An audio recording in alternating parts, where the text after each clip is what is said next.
Oke, untuk materi kali ini, kemarin kita sudah bicara tentang udara, tentang lapisan udara, tentang lapisan atmosfer, ada stratosfer, troposfer, mesosfer, eksosfer. Kemudian juga kita sudah lihat beberapa komponen yang ada di udara, termasuk juga kita juga sudah membahas tentang ininya ya, yang dimaksud dengan pencemaran udara itu apa. Kemudian juga kita sudah bicara tentang polutan di udara. Ingat polutan kalau dari segi terbentuknya ada dua, ada polutan primer, ada polutan sekunder. Polutan primer kalau misalnya begitu dia keluar dari sumbernya dia sudah merupakan polutan, itu kita golongkan sebagai polutan primer. Sementara polutan sekunder itu kalau misalnya si polutan primer ini ketemu sama senyawa kimia lain, dia bereaksi menghasilkan polutan, menghasilkan senyawa baru yang juga merupakan polutan, itu jadi polutan sekunder. Termasuk juga sebetulnya ozon adalah polutan sekunder kalau misalnya dia sudah di lapisan stratosfer. Nah, termasuk juga salah satu yang sempat disinggung sedikit minggu lalu itu adalah tentang tentang ozon. Saya yakin pasti semua sudah pernah mendengar tentang lapisan ozon ini, entah di pelajaran kimia waktu SMA dulu, atau mungkin fisika, atau mungkin tematiknya tentang lingkungan. Nah, jadi sekarang kita akan membahas tentang apa itu lapisan ozon. Jadi untuk perkuliahan kali ini ada beberapa yang akan kita pelajari bersama-sama. Yang paling gampang ozon itu apa? Kali ya. Jadi namanya mata kuliah kimia dasar, struktur kimianya bagaimana, kemudian juga karakteristik kimianya itu seperti apa, kemudian gimana kita bisa menemukan ozon, apa sih yang bisa dilakukan oleh ozon, bagaimana sampai ozon itu terbentuk, kemudian juga bagaimana ozon itu bisa depleted atau depleted itu apa ya? Hilang, hancur, something like that, menghilang lah. Sebetulnya bukan menghilang deh ya, menghilang, tapi dia berubah wujudnya, berubah wujud persenyawaannya. Karena ya itu tadi hukum kekekalan massa dan hukum kekekalan energi. Benda itu tidak ada kok yang betul-betul hilang. Yang ada dia cuma berubah wujud atau berubah tempat. Nah, jadi yang paling gampang dulu, ozon kalau misalnya saya tanya struktur kimianya apa, rumus kimianya apa, rumus molekulnya apa, rumus molekul ozon itu adalah O3. O3 jadi trioksigen kalau misalnya mau ngikutin penamaan IUPAC-nya. Tapi sebetulnya ozon atau O3, ozon O3 ini nama yang lebih populer adalah ozon yang secara konsensus sudah disepakati, wah pokoknya kalau O3 kita nyebutnya ozon. Ini adalah struktur molekulnya. Ozon ini adalah suatu molekul yang terdiri atas satu jenis atom unsur saja. Dia cuma oksigen aja. Oksigen tapi 3 biji saling sambung menyambung menjadi satu, menjadi O3. Kemudian ozon ini memiliki titik gigih yang sangat rendah, yaitu minus 112 derajat Celcius. Oleh karena itulah dia kalau pada suhu ruang, karena titik rendahnya minus 112 derajat Celcius, dia 0 derajat Celcius aja udah menguap gitu loh. Makanya karena titik gigihnya yang rendah, pada suhu kamar, ozon itu sudah berada pada bentukan gas. Nah, kemudian juga pada suhu di sini sudah dituliskan ya, pada suhu ruang O3 atau ozon ini dia warna secara visual tidak terlalu terlihat. Jadi kalau misalnya masih dalam konsentrasi rendah itu biasanya tidak kelihatan. Jadi gas yang tidak berwarna. Tapi kalau dalam kondisi yang ini konsentrasinya sangat tinggi, itu mulai kelihatan agak biru-biru gitu. Karena kalau ini udah fisika banget sih, karena dia menyerap warna segala macam lah ya. Tapi kalau misalnya berada pada konsentrasi yang tinggi juga, ozon ini punya bau yang khas. Kita kadang-kadang juga nggak sadar loh bahwa yang kita cium itu ozon, tapi uh, ini deh, mudah-mudahan jangan sampai kejadian ya. Tapi misalnya kalian pernah ini nggak, kalau misalnya ngelihat sesuatu yang korsleting gitu loh, korsleting itu kan ada bau kayak kebakar itu ya. Nah, bau kayak kebakar itu sebetulnya ozon deh. Karena ozon itu terbentuk dari oksigen yang ketambahan radiasi elektromagnetik. Kalau misalnya di atmosfer, radiasi elektromagnetiknya ini berasal dari radiasi UV sinar matahari, tapi pada saat korsleting itu kan sebetulnya dipancarkan radiasi elektromagnetik dalam bentuk energi listrik yang jumlahnya cukup besar untuk bisa mengoksidasi O2 yang ada di udara menjadi O3, menjadi ozon. Makanya kalau korsleting gitu kecium bau kayak kebakar, itu sebetulnya adalah bau ozon. Nah, kemudian ozon, O3, oksigennya aja dia sendiri punya atom oksigen 3. Makanya lalu dia bisa berfungsi sebagai agen oksidator yang sangat kuat. Dia bisa mengoksidasi senyawa lain. Ayo diingat kembali pelajaran kimianya waktu SMA dulu. Ingat nggak reaksi redoks? Reaksi reduksi oksidasi. Kalau suatu senyawa mereduksi senyawa lain, dia mengalami oksidasi. Tapi kalau dia mengoksidasi senyawa lain, dia sendiri tereduksi. Ya kan? Oke. O3, ozon itu merupakan senyawa oksidator yang sangat kuat. Jadi dia mengoksidasi senyawa lain. Karena dia sendiri banyak gitu loh, punya oksigen. Nah, sejarahnya tidak akan saya bacakan lebih lanjut. Tapi basically ya itu siapa yang menemukan, itu siapa yang menentukan strukturnya segala macam deh ya. Nah, sekarang lapisan ozon sendiri sebetulnya itu bisa ditemukan di atmosfer pada lapisan stratosfer. Di sini bisa dilihat bahwa ini adalah ketinggian dalam satuan kilometer, sementara di sumbu X-nya ini adalah konsentrasi ozon dalam satuan ppm, part per million, satu bagian per juta. Jadi seharusnya nih ya, kalau misalnya masih di atas permukaan bumi, konsentrasi ozon ini sangat rendah seharusnya. Tidak sampai kalau masih di permukaan bumi gitu, ya kurang dari 0,1 ppm. 0,1 ppm, jadi setiap 1 juta molekul, itu ozonnya hanya ada 0,1 molekul. Atau jadinya per 10 juta itu 1 molekul ozon. Per 10 juta molekul-molekul yang ada di udara, itu ozonnya ada 1 molekul. Kebayang dong betapa kecilnya konsentrasinya. Nah, akan tetapi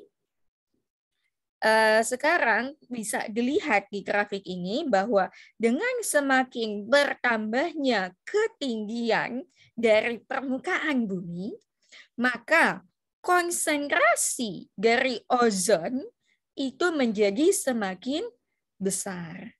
Yaitu apalagi ini kalau sudah mencapai ketinggian sekitar 30 km, ini adalah lapisan atmosfer di mana si ozon ini konsentrasinya paling tinggi, yaitu sekitar 10 ppm. Jadi 10 dari 10 ke 0,1 sekitar 100 kali lipat deh ya dari konsentrasi normalnya ozon di permukaan bumi.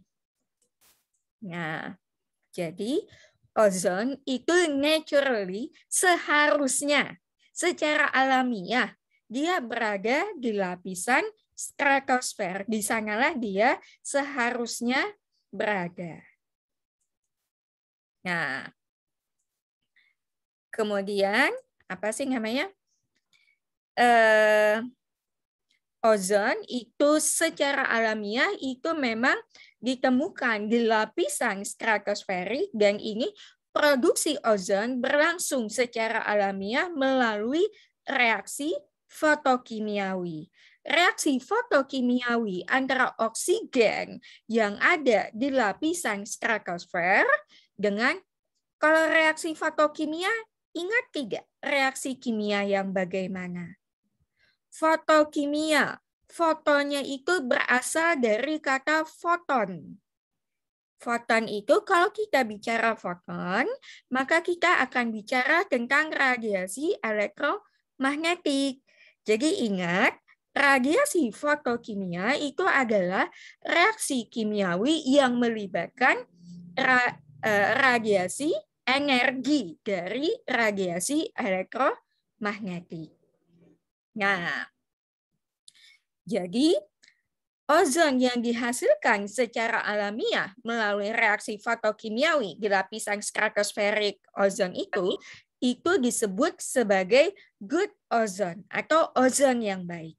Kenapa? Karena dia berada di tempat yang benar pada waktu yang benar. Dia berfungsi dengan sebagaimana mestinya. Akan tetapi, akhir-akhir ini dengan semakin tingginya tingkat pencemaran udara yang terjadi, bukan hanya di lapisan stratosferik di mana dia seharusnya berada, si ozon ini juga ujuk-ujuk dia ada di lapisan troposfer, di permukaan bumi, di lapisan atmosfer yang isinya adalah udara yang memang kita hirup. Nah, si ozon ini kalau dia berada di lapisan troposferik, maka dia berada di tempat yang salah. Dia itu lalu disebut sebagai bad ozon atau ozon yang buruk, ozon yang tidak baik. Jadi ada good ozon, ada bad ozon. Sama nggak, Bu?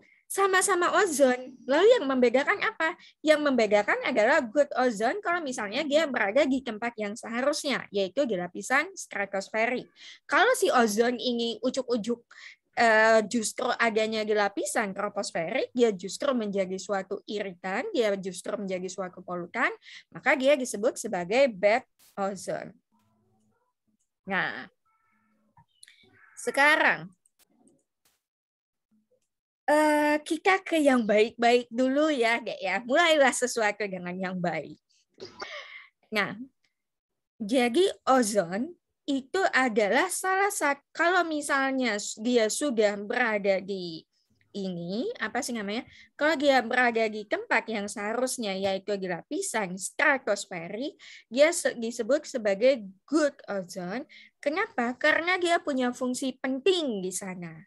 Saya yakin adik-adik juga udah pernah, setidaknya sudah pernah mendengar ya, bahwa lapisan ozon itu penting untuk mencegah radiasi sinar UV masuk ke dalam bumi. Ya kan? Karena kalau tidak ada sinar UV itu dapat membahayakan kulit kita. Ada UVA, UVB, UVC. Makanya mungkin salah satu langkah dalam skincare itu jangan lupa pakai ini ya, pakai sunblock. Nggak cuma cewek-cewek, mas-masnya juga kalau keluar rumah itu nggak apa-apa loh. Malah saya menganjurkan pakai sunblock, pakai SPF 30 itu. Jangan, aduh masa cowok pakai skincare, Bu. Ya nggak apa-apa, emang kenapa? Kan untuk merawat diri sendiri itu nggak meski cuma cewek aja, ya kan? Nah, jadi ozon ini adalah suatu konstituen, salah satu komponen di atmosfer yang dia dengan strukturnya yang seperti ini, itu dapat menyerap radiasi ultraviolet. Sebentar ya.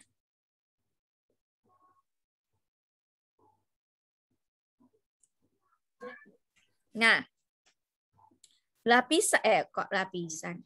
Radiasi ultraviolet itu adalah radiasi elektromagnetik yang berada pada panjang gelombang antara 210 sampai dengan 290 nanometer. Dan dengan strukturnya yang seperti ini, Ini sebetulnya kimia banget. Kenapa kok cuma ozon ini yang menyerap? Kenapa nggak CO2? Kenapa nggak CO? Itu nanti hubungannya dengan ikatan kimia, dengan kimia kuantum. Yang orang kimia aja susah paham. Oke, jadi tapi basically ya,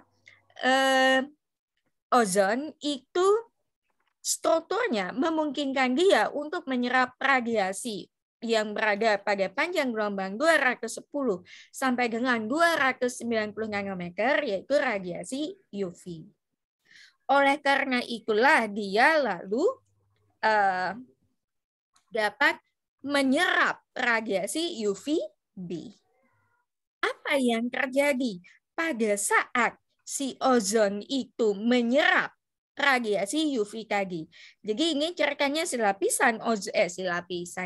molekul ozonnya ini yang berada di stratosfer. Wait, there you go. Jadi ini si ozon, sementara yang kuning-kuning ini adalah radiasi UV-nya. Radiasi UV ini pada saat dia mengenai O3, pada saat dia mengenai molekul ozon, radiasinya itu kan sebetulnya salah satu bentuk energi ya. Lalu energi dari radiasi UV itu diserap oleh O3 tadi, oleh ozon tadi, untuk memutuskan ikatan antara salah satu atom oksigen dengan kedua atom oksigen yang lain. Sehingga sebagai hasil reaksinya terbentuklah satu molekul O2 dan satu radikal oksigen. Oke. Nah,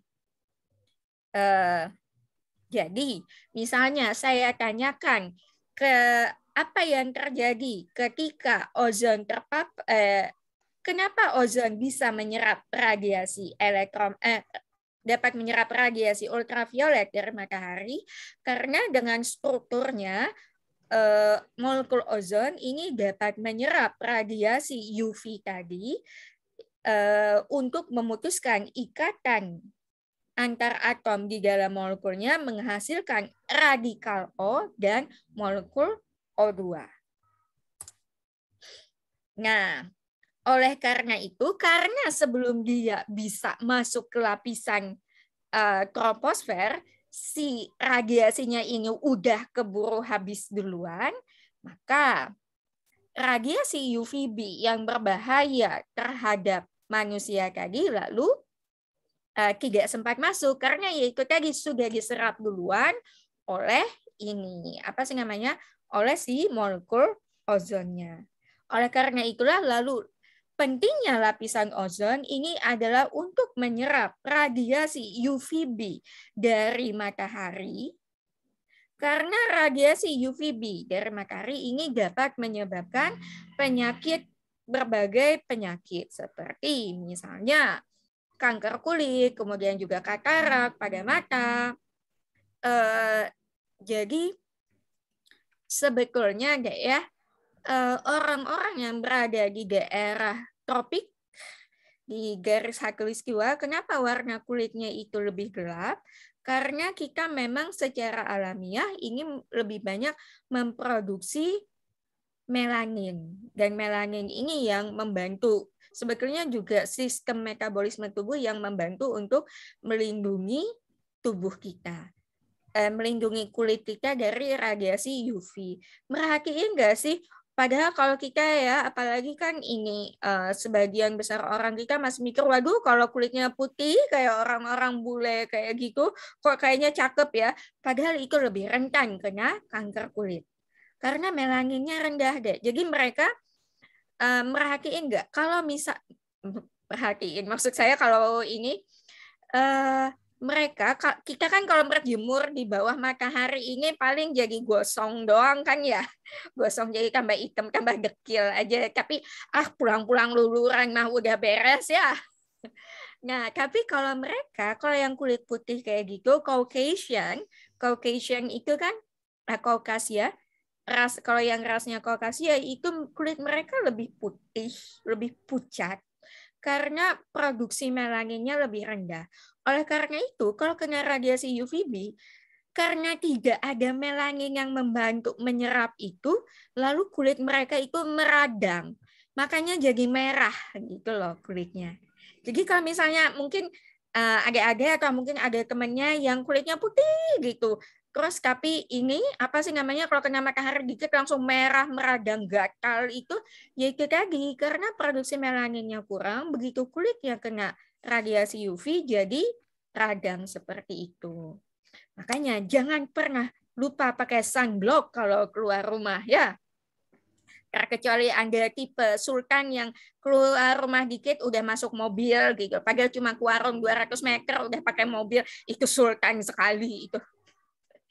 Jangan ya, Dek ya. Ya ampun kita mengurangi global warming, Bu. Kalau cuma 200 meter pakai payung cantik untuk jalan kaki. Nah, sekarang seperti yang sudah disebutkan tadi, kenapa ozon itu bisa terbentuk? Jadi gini, di lapisan stratosfer atau troposfer, stratosfer, saya selalu kebalik. Ozon ini terbentuk melalui reaksi fotokimiawi. Melalui reaksi fotokimiawi ini, oksigen pada saat dia terkena radiasi elektromagnetik, ingat radiasi elektromagnetik itu adalah salah satu bentuk energi. Lah, oksigen itu kan ada 2 atom oksigen. Sebentar saya cari peraga dulu. Mama, kami pinjam ini. Nah, bayangkanlah bahwa molekul oksigen itu seperti ini nih. Ini sebetulnya kenapa saya tidak begitu suka ngajar online, itu susah kalau pakai peraga itu nggak kelihatan. Nah, jadi bayangkanlah ini oksigen itu kan 2 atom oksigen kayak gini. Nah, kemudian ucuk-ucuk waktu mereka sedang melayang-layang chilling di atmosfer gitu, kena radiasi elektromagnetik. Radiasi elektromagnetik yang membawa energi itu lalu akan memecah ikatan antar atom oksigen di dalam molekul oksigen tadi. Pecahlah dia. Nah, pecah menjadi radikal oksigen. Radikal ini adalah kalau atom suatu unsur itu disebut radikal, beda sama radikal yang ilmu sosial politik ya. Kalau itu mas saya pusing aja. Nah, kalau si radikal di dalam ilmu kimia, radikal itu adalah atom yang paling pengen banget nyari pasangan. Jadi dia, radikal ini dia karena dipotong secara paksa tadi oleh radiasi elektromagnetik, dia apa sih namanya? Dia lalu kepengen banget nyari teman. Saking sedihnya nih dipaksa untuk berpisah dengan temannya. Nah, sementara pada saat yang bersamaan masih ada molekul oksigen yang belum sempat diputus oleh radiasi elektromagnetik tadi. Nah, jadi si radikal oksigen ini lalu bertemu dengan molekul oksigen yang belum sempat diputus tadi sama radiasi elektromagnetik tadi untuk membentuk O3. Oke. Nah, apa sih namanya? Jadi reaksi terputus. Jadi reaksinya mulai dari oksigen dulu diputus oleh radiasi elektromagnetik menghasilkan radikal oksigen. Radikal oksigennya ini lalu ketemu lagi dengan molekul O2 yang ada di atmosfer yang belum terputus tadi menghasilkan O3. Tapi hidupnya tidak pernah damai.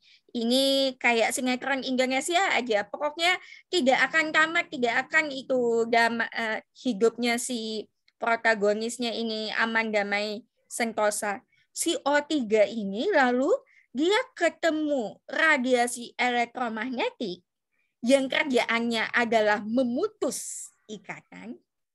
pada saat O3 yang sudah terbentuk tadi, lalu ketemu sama radiasi elektromagnetik, ini perbedaannya adalah pada panjang gelombang. Misalnya, Bu, ini mana yang memotong oksigen, mana yang memotong O3, ini perbedaannya pada panjang gelombang radiasi elektromagnetiknya ada ya.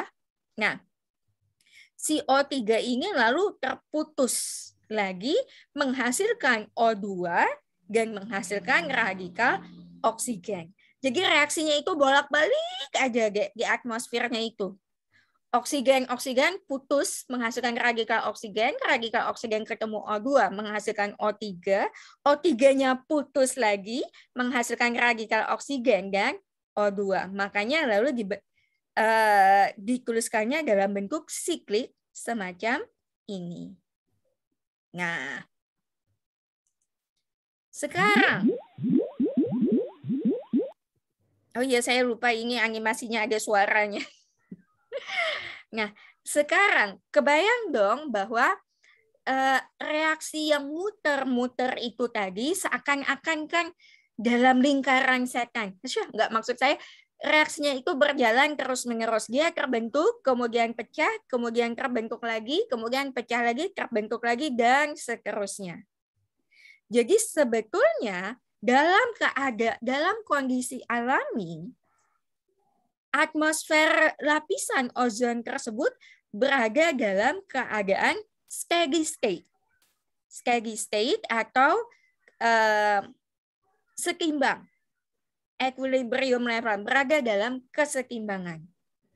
Dalam kesetimbangan ini maksudnya apa?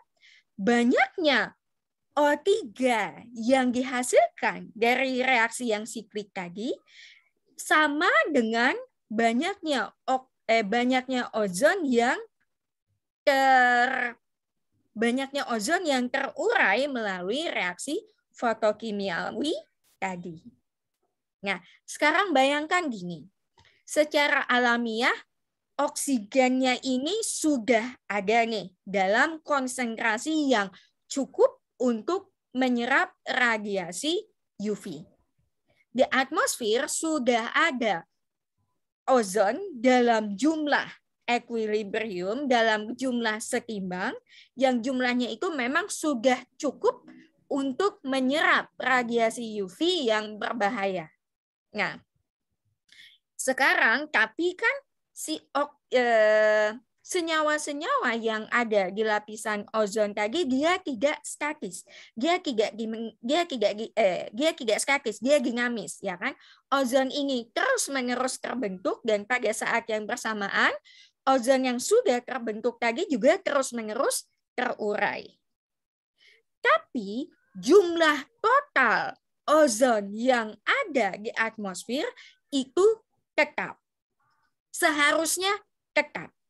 Karena dalam keadaan alamiah, banyaknya ozon yang terbentuk, yaitu inflow-nya, sama banyak dengan ozon yang terurai. Sama aja kayak gini misalnya. Kalian punya tabungan di rekening kalian. Katakanlah kalian punya tabungan 1.500.000 gitu loh. Kemudian sebagai anak kos, tahu-tahu dapat WA paling membahagiakan dari kakaknya atau orang tuanya yang bilang, itu tadi Mas, Mama transfer ya 500.000 gitu loh. Nah, tapi pada saat yang bersamaan, waktu uang transfer itu masuk, kalian harus bayar misalnya HP kalian, LCD screen-nya rusak. Dan biaya perbaikannya 500.000. Uang tabungannya jadi nambah nggak? Nggak jadi, Bu. Soalnya yang sudah masuk tadi pas masuk, pas keluar juga. Dan jumlahnya sama persis. Itulah yang terjadi sebetulnya di lapisan ozon kita.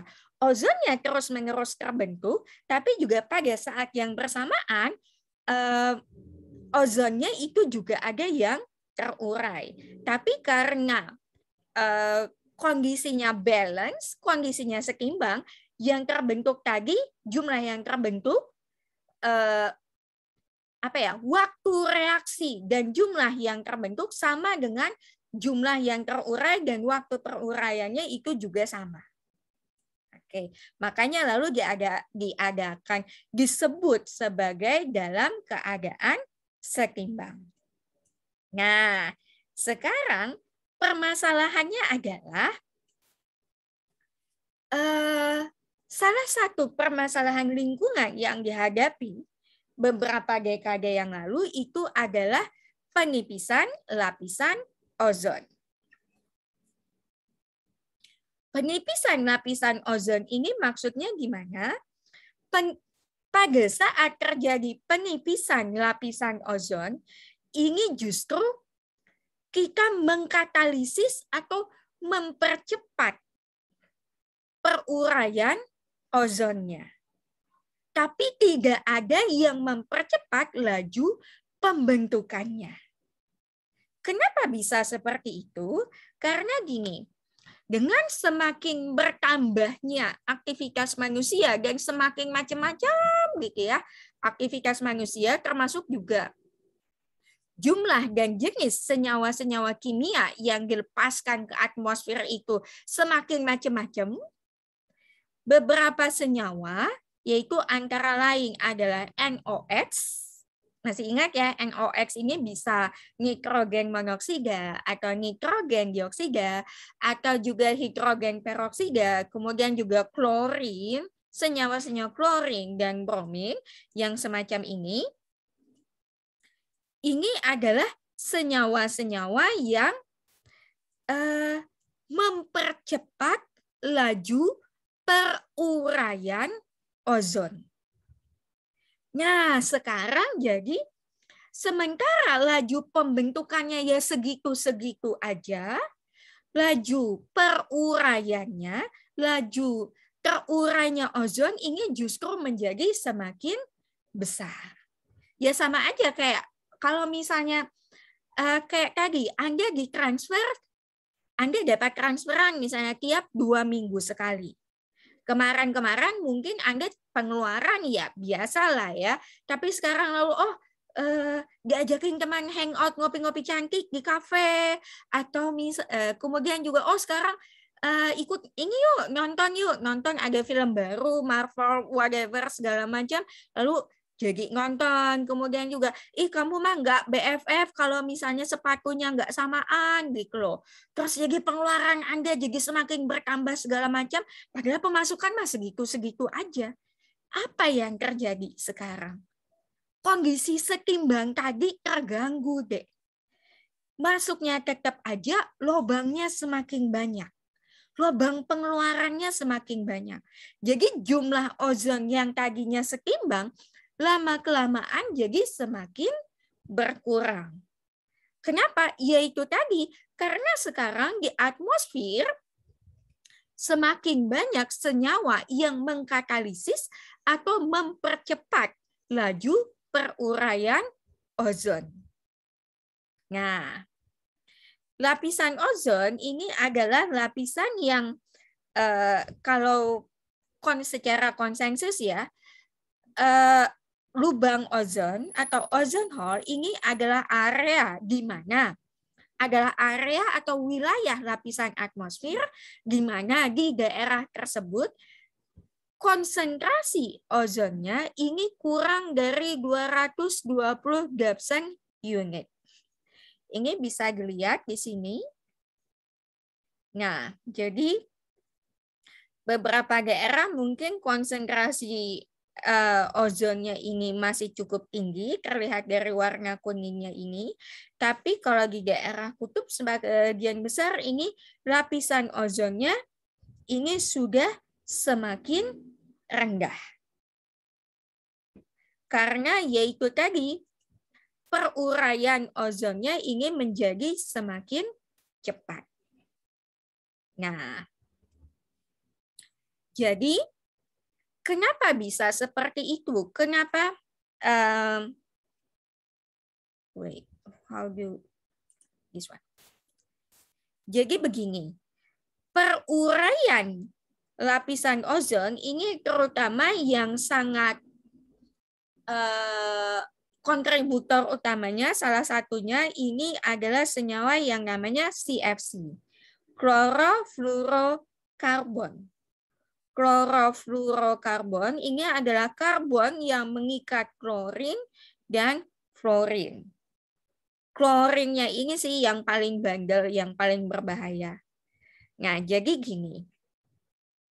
Pada saat kita menggunakan peralatan rumah tangga yang menggunakan CFC, CFC ini biasanya kalau dulu nih ya, ini digunakan di pendingin ruangan, kemudian juga fridge, kulkas, kemudian juga aerosol. Nah, pada saat kita menggunakan peralatan-peralatan tersebut, kita ini sebetulnya melepaskan senyawa CFC ini ke lapisan atmosfer. Nah, sekarang pada saat si senyawa-senyawa CFC ini lepas, dia terus melayang-layang. Dia sebetulnya kalau di troposfer ini aman-aman saja, dia tidak bereaksi dengan senyawa-senyawa kimia lainnya, sehingga bisa terus terbang, melayang jauh, terbang tinggi, sampai ke lapisan stratosfer. Begitu sampai di stratosfer, itu lalu, apa sih namanya?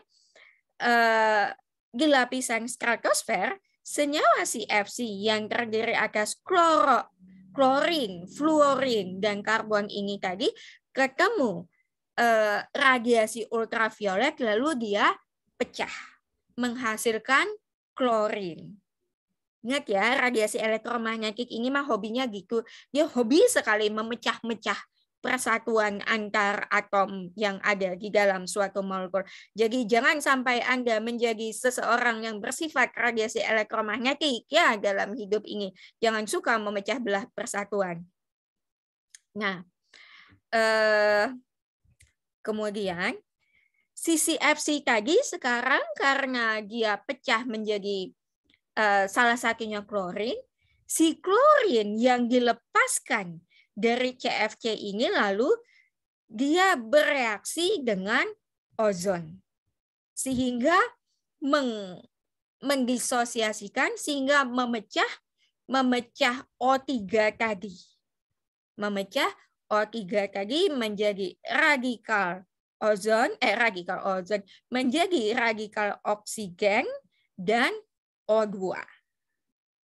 Nah, kalau misalnya dalam kondisi normal tadi kan yang memecah ozon tadi ya hanya ini saja ya, hanya radiasi elektromagnetik saja, sehingga jadi reaksi pembentukannya dengan reaksi peruraiannya bisa sama cepat. Tapi sekarang dengan adanya klorin yang berasal dari CFC tadi, ini semakin banyak nih yang bisa memecah O3 tadi, yang bisa menguraikan oksigen, yang bisa menguraikan ozon tadi. Oleh karena itu, jadilah si O3 tadi konsentrasinya menjadi semakin berkurang. Kenapa menjadi semakin berkurang? Yaitu tadi, karena sekarang reaksi peruraian tidak hanya terjadi melalui reaksi fotokimiawi saja, tapi sekarang juga ada reaksi peruraian yang terjadi akibat adanya klorin.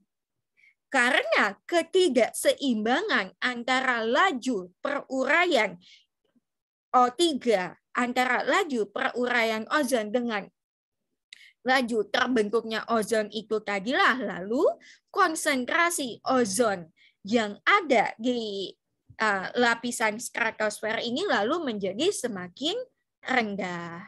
Karena konsentrasi ozonnya menjadi semakin rendah, semakin berkurang, sekarang radiasi UV itu jadi semakin mudah untuk menembus lapisan stratosfer sampai di lapisan troposfer.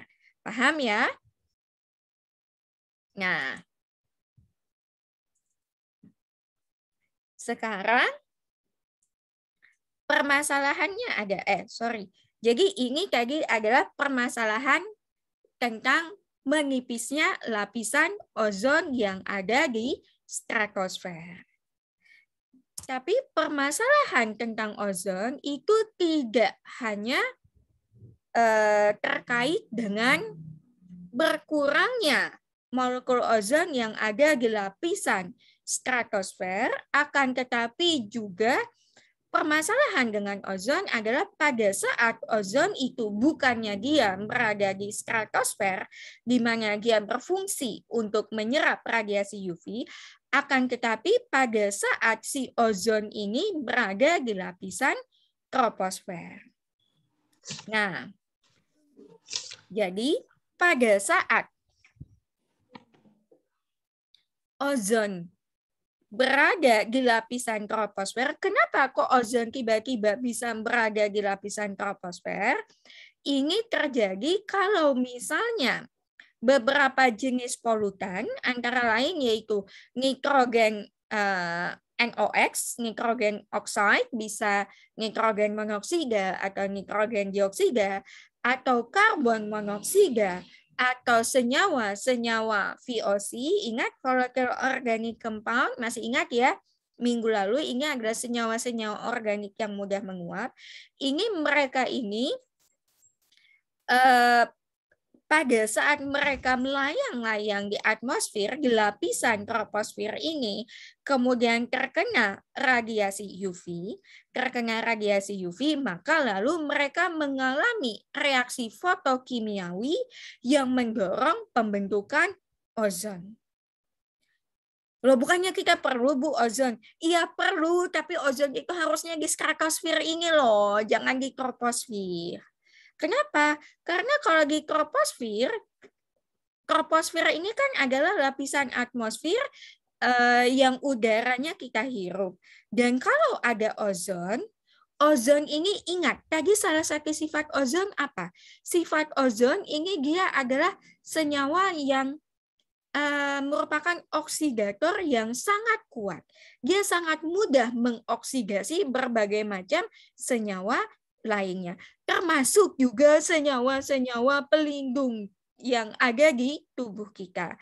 Kalau misalnya ozon kita ini terhirup, itu dia akan menyebabkan iritasi dari sistem pernafasan kita. Jadi yang tenggorokan radiasi di kerongkongan ini jadi terasa terbakar. Kemudian juga karena sifatnya yang oksidatif tadi, lalu lapisan permukaan pada paru-paru itu juga mengalami iritasi. Nah, apa sih namanya? Jadi keberadaan ozon pada lapisan troposfer ini sangat berbahaya karena sifat ozon yang merupakan oksidator yang kuat tadi, sehingga dia dapat menyebabkan iritasi pada sistem pernafasan. Ini terutama sekali kalau misalnya bagi seseorang yang memang udah punya bawaan asma duluan gitu loh. Itu akan mengganggu fungsi respirasi mereka. Oke. Jadi itu untuk hari ini ya. Sekarang kalau misalnya sebentar.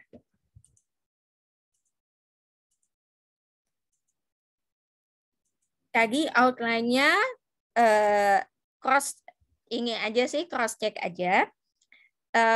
Apa yang dimaksud dengan ozon? Tadi sudah kita pelajari bersama-sama. Ozon adalah molekul O3, sifatnya itu dia merupakan oksidator yang sangat kuat, dia sangat mudah mengoksidasi senyawa-senyawa lainnya. Kemudian juga ozon itu ditemukan di lapisan atmosfer, secara alamiah dia seharusnya berada di lapisan stratosfer. Kemudian apa yang dilakukan oleh ozon pada saat dia berada di lapisan stratosfer? Di lapisan stratosfer, O3 ini akan menyerap radiasi ultraviolet. ultraviolet, sehingga radiasi UVB yang berbahaya bagi makhluk hidup tadi tidak sempat menembus lapisan atmosfer untuk sampai ke permukaan bumi. Pembentukan ozon, apa yang terjadi? Bagaimana ozon bisa terbentuk? Pembentukan ozon ini terjadi secara alamiah melalui reaksi fotokimiawi, di mana molekul O2 ini dia menyerap radiasi UV sehingga menghasilkan radikal oksigen. Radikal oksigen dan molekul O2. Radikal oksigen yang terbentuk tadi lalu bereaksi dengan O2 menghasilkan O3. Kemudian di plaketnya peruraiannya juga terjadi pada saat O3 menyerap radiasi ultraviolet tadi sehingga memecah O3 tadi menjadi menjadi radikal oksigen dan molekul O2. Oke. Untuk materi hari ini itu saja dulu dari saya. Ada yang mau ditanyakan? Atau ada yang perlu saya ulangi? Atau ada yang ingin dikonfirmasikan? Silahkan. Atau mungkin ada yang nanya merek sunblock yang paling bagus apa Bu untuk menghindari radiasi UV? Ya tergantung jenis kulit masing-masing. Saya cocoknya Emingai. Kalau pakai logo malah nyebut merek. Ada yang mau ditanyakan? Ya. Bu. Pun. Boleh diulang lah Bu yang steady state tadi Bu. Steady state ya. Baiklah, sebentar ya.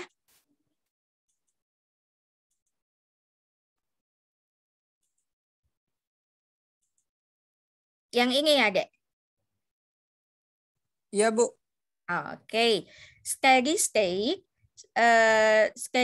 ini adalah kondisi setimbang. Keadaan setimbang. Keadaan setimbang di mana komponen-komponen, jadi secara umum ya, keadaan setimbang kalau dalam konteks kimiawi, keadaan setimbang adalah kondisi di mana keadaan dari sistem tersebut berada dalam posisi konstan. Posisi konstan di sini maksudnya apa? Maksudnya adalah jumlah senyawa, jumlah unsur dan atau senyawa yang ada di dalam sistem itu konstan atau tetap, dan laju pembentukan sama dengan laju peruraian. Itu adalah konsep steady state secara umum. Dalam konteks lapisan ozon ini secara alamiah berada dalam kondisi steady state atau kesetimbangan karena jumlah total ozon yang ada di stratosfer itu secara umum jumlahnya konstan. Jumlahnya konstan karena laju pembentukan ozon ini sama dengan laju peruraian ozon tersebut. Oke. Masih ada yang bingung? Masih ada yang masih ada yang mau ditanyakan?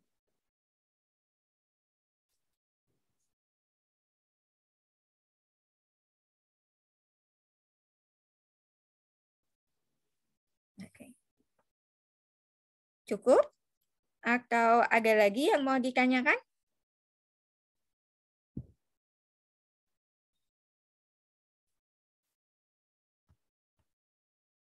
Cukup ya? Kali sebentar deh, saya kayaknya tadi terlalu semangat menjelaskan, terlalu semangat. Ini deh, saya takut kalian salah konsep. Saya lupa yang ini tadi pembentukan tadi O2-nya apa sih namanya? Where is O ini? Nah ya.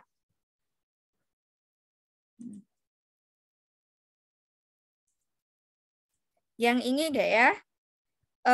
Jadi pembentukannya O2 ini terurai oleh radiasi elektromagnetik, radiasi UV menghasilkan dua radikal oksigen, kan O2 ya, jadi O pisah O sama O, kemudian radikal oksigen tadi bertemu dengan molekul oksigen yang masih belum terurai. Jadi O2 mula-mula terurai dulu menghasilkan 2 radikal oksigen.